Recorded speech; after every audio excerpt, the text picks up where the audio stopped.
Okay, we're keeping an acceptable distance. She came over to help, but we're outside. Show us your strawberry thingy. Let's go back. Back. So you might have to flip it without hurting yourself. Okay, my walk is being cut short because of the weather, but I wanted to show you this is going to be Denise's little strawberry patch. So we're for anybody who just wants to get their lifestyle back in check. There's her bird feeders. There goes my hat. Oh my Lord. Okay, it wasn't supposed to rain for another hour and a half. I don't know how much you're hearing because it's so windy. I've already lost my hat 3 times.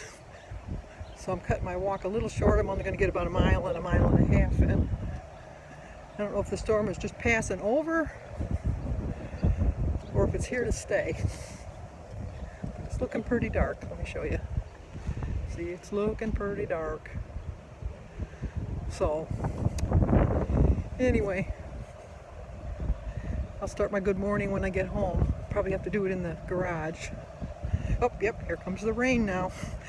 I'm just gonna make it home in time. Talk to you guys in a little bit. Well, good morning. Today is Friday, May 29th, and we have 2 birthdays today. I lost my hat 3 times on my walk. It is so windy and it's pouring rain now. I got home just in time because let me show you. There you go. I timed this perfectly. I just got home and it's starting to thunder and lightning. I don't know if you can hear the thunder. But I just made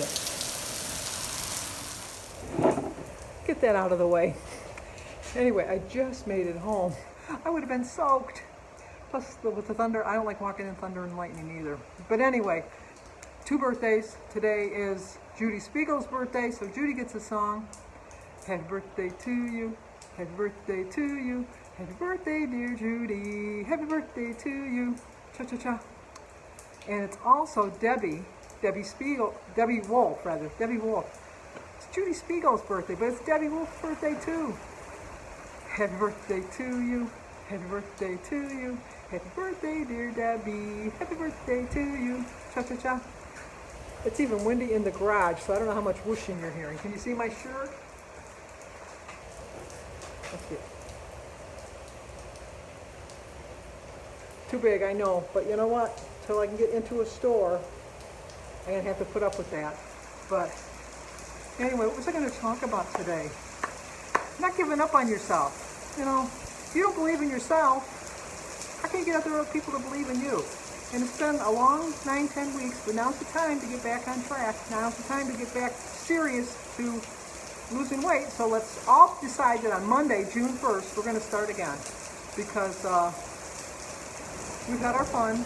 Not that it was fun, but we've had our eating. We let that get out of control. And not all of us, but some of us. Not even most of us. I just think some of us. But, you know, if you keep trying again and again, you're a success in my book. You really are, because anybody can just quit and give up. It takes a really strong person to realize that they've fallen to the wayside, but they're determined to get back on track, get back on that road to success. And I know that we can all do it. I just know it. I haven't heard anything about my meetings being closed. I talked by Facebook with my leader, guide, whatever they're called, and she said that they weren't part of the layoffs because they're not part of that franchise. This is probably why we pay more in our dues. We're with Florine Mark, whereas Weight Watchers is with Oprah. I didn't understand it, but anyway, she said that as far as she's heard, our meetings are going to stay open. We have meetings every day but Sunday, and then these 4 of the days, there's 2 meetings in the same day.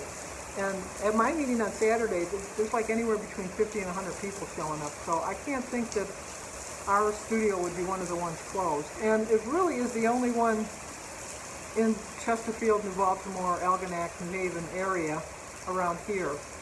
So that's why I'm thinking that we'll probably be pretty safe to stay. But we'll stay on track. hoping for a loss tomorrow. Like I told you, I don't care how little it is, as long as I have a loss every week. That's all I really care. But I'm not going to show you my food today because it's Friday. I eat very lightly. I don't eat meat, so it's just very, very. I'll eat 3 meals today though, but they'll be very light meals and mostly 0 points. But only because I'm not fasting, but watching what I eat on a Friday as somewhat of a sacrifice, I guess. I don't know what other way to call it. But anyway. You know what? We have to think of different. That's what I was thinking about this morning. I was answering some comments yesterday, and it really got me thinking. The quarantine was hard on a lot of us. It really was, and it was really hard being stuck with the same person 24/7. As much as I hate that phrase, it was true that Jim and I were together 24/7. We did everything together. But we're coming up on our 49th anniversary in July 2nd, and it really got me to appreciate our relationship a lot more. After 49 years, and Jim and I have been together for 53 years because we met in 67. Doesn't sound like another year, well, it was another century ago. Oh, I hate saying that. It makes me sound so old. But it was 1967 is when we met. So after 53 years, you kind of know each other. You just kind of know each other, and you know what to expect. And when I zig, he zags, and when he zags, I zig, and it's just what happens after you've been married for so long. And even though you've married a long time, you kind of not so much drift apart, but you have different interests. You're not like newlyweds. You're just not like newlyweds, but you're just kind of accepting of each other's faults because you just realize that, I've been putting up with it for 49 years, it's not going to change. And so you just kind of think that you know the person. And I would have to say that in the last 8 weeks, where Jim and I have been together 24/7, we're like newlyweds. We've really grown to know each other again and communicate more, share some common interests, like our puzzles. We haven't done those in years, and so we started doing puzzles and took such great pride in what we were doing. We would work on them together, we would work on them separately. We would find different shows on Netflix and stuff that would be our common interest so we could watch TV together rather than me watching TV in the back room and him watching TV in the front room. And I just consider it a blessing because my anniversary is going to mean that much more to me this year than it would have ordinarily. My anniversary is always something I celebrate anyhow, but I got to know Jim this time, and I really got to know him, and he really got to know me. And not to know us, to re-meet us, because we re-met I don't know if that makes sense. Does that make sense? Because it makes sense to me that we kind of were going like that, but now we've come back like this, and we're going like that. So that's the best way I can describe it. So let me think of a story to end this on, since I'm not going to show you my food. Okay, I'll share a story that is like TMI. So if you don't want to hear it, let me tell you right now, it's TMI. But Jim and I, like I said, met in January of 67, January 18th. It was a Wednesday, 2 o'clock. I was skipping class with my best friend Sue. And Jim and I started dating after that, which is another story, which I've told and you've heard. But I'll say it again sometime in the future, I know that. But we got, he got drafted in 69, and we had decided we were going to get married, but then when he got drafted, we said we weren't going to stay together. We weren't going to be engaged or anything while he was in the service. We were going to wait till he got back. And so we got engaged in Valentine's Day of 1970, and we were going to get married in July of 71, because he got out of the service on June 24th. 8 days later, no job, got married. That's what we did.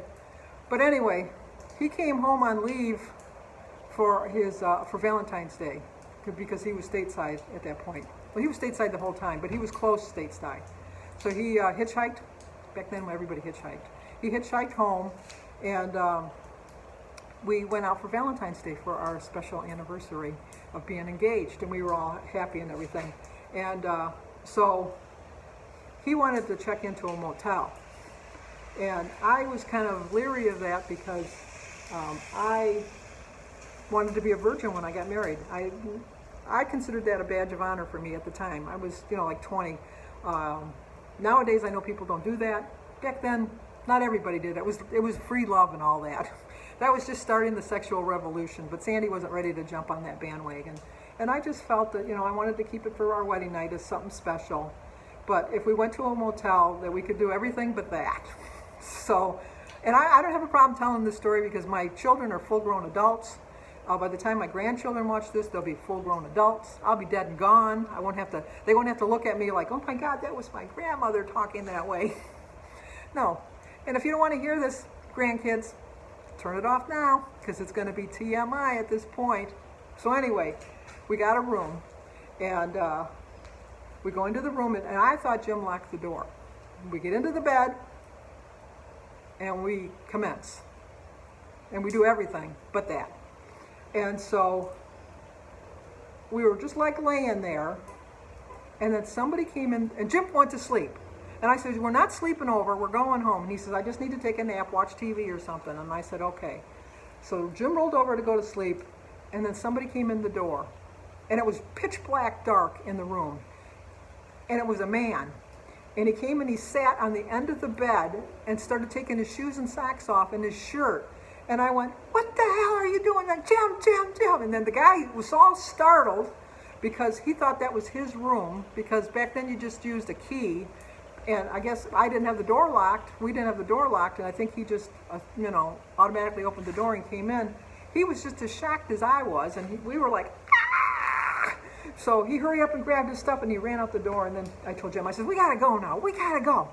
So he says, okay. So we got dressed and we got in the car. And the car wouldn't start. I had a beat up old 61 Plymouth Fury. It was like, it had push buttons. The window didn't go up. I had plastic on the window. It got me to where I was going when it wanted to start. Sometimes it didn't want to start and you had to give it a jump. It didn't want to start. So we were like, what are we going to do? And Jim says, well, I'm going to call AAA. And I said, no, we can't do that because when the bill comes, my dad will know we were at the motel. And he says, well, what do you want to do? And I said, well, we'll just have one of your friends come and give us a jump. He says, none of my friends are home. And I go, well, what are we going to do? And he says, well, we have to call somebody. And I said, well, let's push the car, because there was a gas station, like through the lot. You could get through the lot to the gas station. I said, let's put the car in neutral and let's push it over to the gas station. He says, no, that's silly. And I go, that's what we're doing. You're not arguing with me. If you ever want this to happen again, we're doing this. So he said, okay, reluctantly. And so we pushed it into the gas station, and we couldn't get AAA. For some reason, they weren't, I don't know why. So we had to call my dad. So my dad had to come over with some jumper cables. But we were in the gas station and that. We had pushed it up to the pump, and I pumped some gas into it anyhow. And so then when he got there, I said, because the gas station was just, it wasn't like full service. It was not self-service. I mean, they came and they put the gas in, but they didn't have a garage. So my dad got there and he said, well, what happened? I says, when we turned the car off to get gas, when we went to turn it back on, it wouldn't start. And he says, oh, no problem. And pop thing, jumped the car and we went. I never told him. Even when my dad was dying, I never told him. I wanted him to think his daughter was like this pure. Anyway, so we never went to another motel after that. I just had this phobia. I just could picture in my mind somebody walking in. It was just, and even on our honeymoon when we went, I said, is the door locked? Did you double check it? Did you triple check it? Because I was just so worried about that. Anyway, that's my story. So I'm glad you guys don't get bored with them. I'd like to share them. One day my kids will watch this horrified, I know. But, your mother wasn't an angel as much as she likes to pretend she was. But I was a virgin on my day that I got married. Or some people might call it a technical virgin. But I was. So anyway, I got to get in the house, take a shower. It's still raining, but it's not as hard. But at least I got a mile in, so that's all I can say. So if you're new to my channel, please subscribe, leave a comment, hit that like button, share it. Remember to believe in yourself, because if you don't believe in you, nobody's going to believe in you. No, they're just not. I know you can do it. I have complete faith in you. So Stay safe. So talk to you guys tomorrow.